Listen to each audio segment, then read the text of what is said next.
ГСП онлайн. Городские новости сейчас. Жестокое убийство было совершено в Ухте.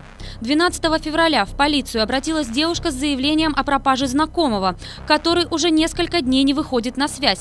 Началась проверка, в ходе которой следственная группа выехала по адресу, где в последнее время проживал пропавший – частный дом в городской черте. В доме полицейские обнаружили следы крови. Было возбуждено дело по статье «Убийство». В ходе следственно-розыскных мероприятий полицейские вышли на подозреваемого, установили его личность и местонахождение. Им оказался ухтинец 1977 года рождения. Вскоре он был задержан и доставлен в следственный отдел.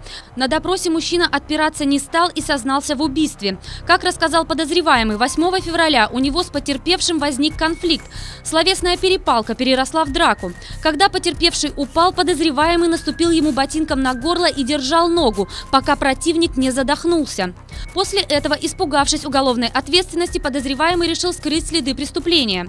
Используя бензопилу, он расчленил труп потерпевшего на несколько частей, то есть отчленив руки, голову и ноги.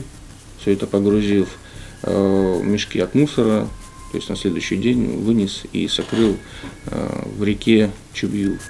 Голову убитого преступник упаковал отдельно, положил в ведро и залил бетоном. Однако никакие ухищрения не помогли скрыть преступление. Мужчина дал признательные показания, написал явку с повинной и стал активно сотрудничать со следствием. В настоящее время проводится серия экспертиз, допрашиваются свидетели. В кратчайшие сроки уголовное дело будет направлено в суд. Подозреваемому грозит заключение на срок от 6 до 15 лет по части 1 статьи 105 УК – предумышленное убийство.